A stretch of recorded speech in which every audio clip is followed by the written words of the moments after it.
कौन जतन से किया वो मना, कौन जतन से किया तो मना, पूरा पिया मुझसे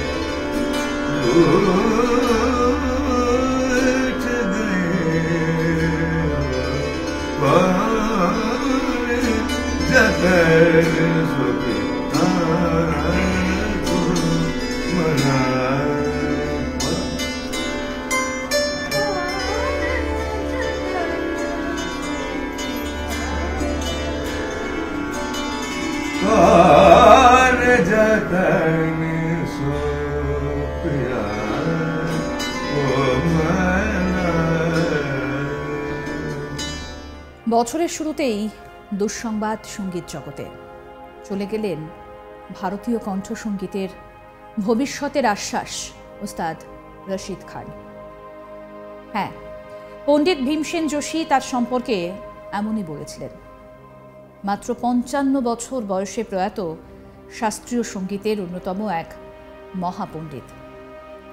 মঙ্গলবার 9 জানুয়ারি শহরের একটা বেসরকারি হাসপাতালে শেষ নিঃশ্বাস ত্যাগ করেন তিনি। নভেম্বরের শেষ থেকে হাসপাতালে ভর্তি ছিলেন। এদিন শারীরিক অবস্থার হঠাৎ অবনতি হওয়ায় ভেন্টিলেটরের সাপোর্ট দেওয়া হয় সঙ্গীত শিল্পীকে, কিন্তু শেষ রক্ষা হলো না। সঙ্গীত জগতের এই নক্ষত্র পতনে শোকের ছায়া নেমে এসেছে বিনোদন জগৎ তথা গোটা দেশে।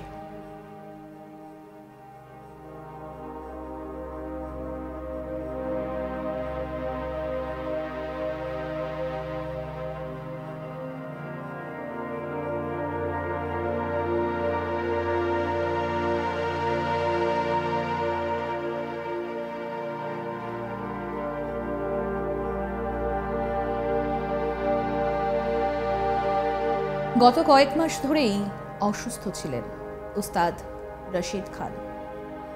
গত নভেম্বর মাসে ব্রেন স্ট্রোকে আক্রান্ত হওয়ায় তড়িঘড়ি হাসপাতালে ভর্তি করা হয় তাকে। উচ্চ রক্তচাপের সমস্যা ছিল শিল্পীর। অনেকদিন ধরে ঠিকমতো খাওয়া দাওয়াও করতে পারছিলেন না, ফলে রাইলস টিউবে খাওয়ানো হচ্ছিল। হাসপাতালে চিকিৎসাধীন থাকাকালীন ধীরে ধীরে স্থিতিশীল হয়ে উঠেছিলেন। তবে মঙ্গলবার সকালে আচমকাই ছন্দপতন।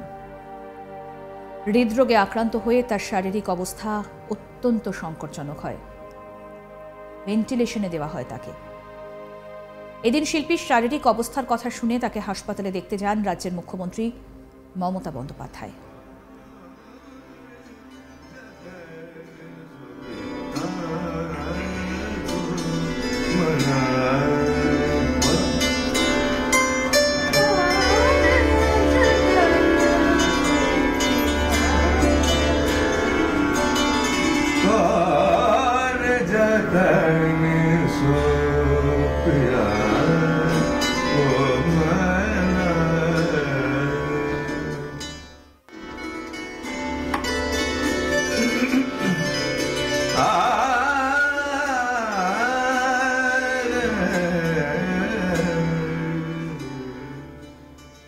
রশিদ খানের মৃত্যুতে শোকস্তব্ধ সঙ্গীত জগৎ। কি বললেন মুখ্যমন্ত্রী মমতা বন্দ্যোপাধ্যায়, শুনব। এটা সুখের সময় নয়, দুঃখের সময়। আমি রশিদ আলী, যে আমাদের সকলের ভাই ছিল এবং সঙ্গীত সম্রাট, দীর্ঘদিন তিনি চিকিৎসাও করেছেন, এমনকি কিছুদিন আগে তিনি উত্তরপ্রদেশের প্রোগ্রামও করে এসেছেন। তার ছেলেও খুব ভালো গান করে, তার স্ত্রী ছেলে মেয়ে সবাই আছে, এখানকার চিকিৎসকরা আছেন। রশিদ আমার ভাইয়ের মতো। রশিদ আলী খানের স্ত্রী, মেয়ে এবং ছেলেরা আছে, ছেলে এবং মেয়েরা আছে। আমরা সবাই মিলে এই শোকাহত এই খবরটা, আমি তো জাস্ট গঙ্গাসাগরে ছিলাম, গঙ্গাসাগর থেকে জয়নগরে গিয়ে আমার কানে কানে কিছুটা খবর আসছিল। তারপর আমি নবান্নতে ফিরে আসার পরেই আমার কাছে খবর আসে এরকম কিছুটা হতে চলেছে। সেজন্য আমি চলে আসি সঙ্গে সঙ্গে খবর নেওয়ার জন্য। তখনও আমার কাছে শেষ ইনফরমেশনটা ছিল না, এখানে এসে ডাক্তারদের সাথে কথা বলে আমি জানতে পারি, ওর পরিবারের সাথে কথা বলে, যে তারা তাদের সাধ্যমতো চিকিৎসা চেষ্টা করেছে, সাধ্যমতো চিকিৎসা দিয়ে, কিন্তু ultimately it's a great loss. এবং রশিদ আলী খান আপনারা জানেন বিশ্ব বিখ্যাত একজন নাম, এবং তার নাম নতুন করে তার পরিচয় দিতে হবে না। তিনি আর্টিস্ট হিসেবে বলতে পারেন সঙ্গীত সম্রাট, এবং উত্তরপ্রদেশে তাদের অরিজিনাল জন্মের স্থান, কিন্তু তিনি বাংলাকে ভালোবেসে বাংলাকে চিরকাল বাংলায় থেকে গেছেন। এবং তিনি বিশ্বের এমন কোনো জায়গা নেই যে প্রান্তে গিয়ে তিনি সঙ্গীত প্রচার করেননি। তিনি নিজে আমাদের বঙ্গবিভূষণ, ওদিকে পদ্মবিভূষণ। কিন্তু এই পরিবেশে আমাদের রবীন্দ্রনাথ ঠাকুরের ভাষায় বলতেই হয়, দুঃখ হলেও সুখ আছে, দুঃখ তেমন আছে, কাউকে না কাউকে চলে যেতে হয়। কিন্তু অল্প বয়সে চলে গেলে এটা আমাদের কাছে অফকোর্স খুব একটা দুঃখের। আমি মনে প্রাণে চাইতাম রশিদ রিভাইভ করুক, এবং আমাদের দিক থেকে যতটুকু সহযোগিতা করার, আমার সাথে খুব ভালো যোগাযোগ ছিল। ও আমাকে বলতো তুমি আমার মা আছো, এইভাবে আমার সাথে কথা হতো। বউ জানে, স্ত্রী ছেলেমেয়েরা জানে, এরাও আমাদের হয়ে অনেক কাজকর্মও করেছে। এবং আমার সত্যি খুব খারাপ লাগছে যে ভরা থাক স্মৃতি সুধায় বিদায়ের পাত্রখানি, শেষ কাজটা তো আমাদের করতেই হবে, ওরা ওদের ধর্ম অনুযায়ী করবে। কিন্তু আজকে যেটা সিদ্ধান্ত হয়েছে পরিবারের সাথে কথা বলে, 6টা পর্যন্ত, সন্ধ্যে 6টা পর্যন্ত ডেড বডি পিয়ারলেস হসপিটালে থাকছে। 6টার সময়, 6টার পরে ডেড বডি নিয়ে ইন্দ্রনীল সেন, ফিরাদ হাকিম এবং অরূপ বিশ্বাস, তারক চক্রবর্তী, এদের সকলকে দায়িত্ব দেওয়া হয়েছে। এবং ডিসি, এখানকার যিনি ডিসি আছেন, সিপিও আমার সাথে আছেন, তাকে তাদের দায়িত্ব দেওয়া হয়েছে। তারা এখান থেকে বডি নিয়ে পিস ওয়ার্ল্ডে রাখবেন আজকে রাত্রিটা। পিস ওয়ার্ল্ডে থাকার পরে কাল সকাল 9:30, 9টার সময় পরিবারের লোকেরা সকলে তাদের বডি নিয়ে পিস ওয়ার্ল্ড থেকে রবীন্দ্র সদনে যাবে। এটা আমরা একটা রিকোয়েস্ট করেছি, কারণ ওর অনেক গুণমুগ্ধ লোক আছে, লক্ষ লক্ষ ফলোয়ার্স আছে। আমার গায়ে কাটা দিচ্ছে এই কথাগুলো বলতে, এবং তারা অন্তত একটা শেষ দেখানোর চেষ্টা করবে। তাই কালকে সকাল 9টায় এখান থেকে বেরিয়ে, পিস ওয়ার্ল্ড থেকে বেরিয়ে 9:30 নাগাদ রবীন্দ্র সদনে শেষ সম্মানের সাথে তাকে আমরা রাখবো। যারা শ্রদ্ধা জানাতে ইচ্ছুক, তার ভক্তরা, যারা গুণমুগ্ধ মানুষ, সর্বধর্ম সর্বসম্প্রদায় সবাই, তাদের আমি অনুরোধ করব ওখানে এসে রেসপেক্ট পে করবে। বেলা 1টা নাগাদ সাথে ইন্দ্রনীল সেন, ফিরাদ হাকিম এবং অরূপ বিশ্বাস থাকবে। রবীন্দ্র সদন আমাদের সবচেয়ে বেশি সম্মানের জায়গা, ওখানে আমরা বিশেষ বিশেষ মানুষকে সম্মানিত করি। এবং তারপরে ঠিক বেলা 1টার সময় কলকাতা পুলিশের পক্ষ থেকে আমাদের সর্বশ্রেষ্ঠ সম্মান, যেটা হচ্ছে গান স্যালুট রবীন্দ্র সদনেই আমরা দেব। গান স্যালুট দেওয়ার পরে তারপরে আমি এখনো বলছি আমার গায়ে কাটা দিচ্ছে, কারণ আমি ভাবতে পারছি না রশিদ নেই।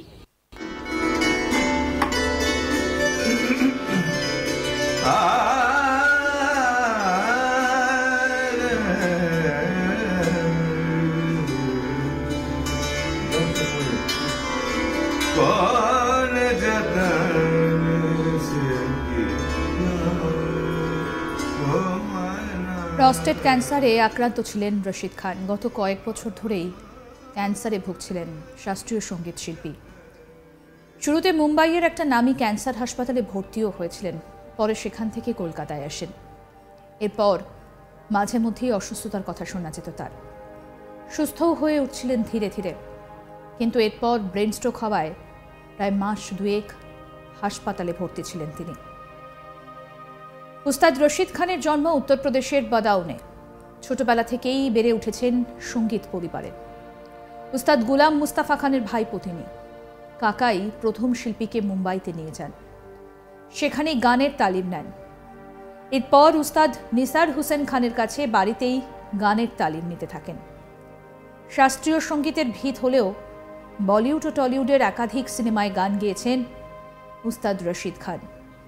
জব উই মেট, কিসনা, হাম দিল দে চুকে সনম, মাই নেম ইজ খান, রাষ্ট্রীয়ের মতো বলিউড ছবির পাশাপাশি মিতিন মাসি, বাপি বাড়িজা, কাদম্বরীর মতো বাংলা ছবিতেও রয়েছে তার গান। মাত্র 10-11 বছর দিল্লির কনসার্টে গান গেয়েছিলেন রশিদ খান। এরপর বেশ কয়েক দশক ধরে গোটা দেশের জনতার মনে জায়গা করে নিয়েছিলেন ওস্তাদ রশিদ খান। রামপুর সাহসওয়ান গায়কির শিল্পী ছিলেন উস্তাদ রশিদ খান। এই ঘরানারই শিল্পী উস্তাদ নিসার হুসেনের কাছে তালিম নেন।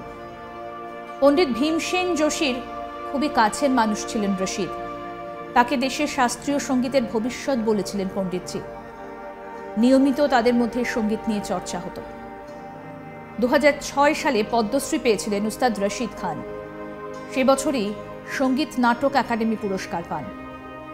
ক্যান্সারের সঙ্গে বহুদিন ধরে লড়ছিলেন, তার মধ্যে স্ট্রোক। অবশেষে থামল সমস্ত লড়াই।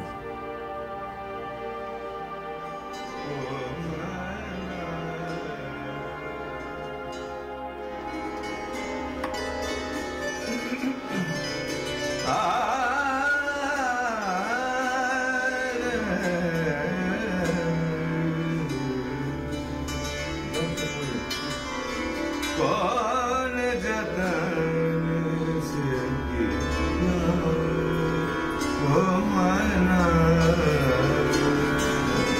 कौन जतन से किया वो मना, पूरा पिया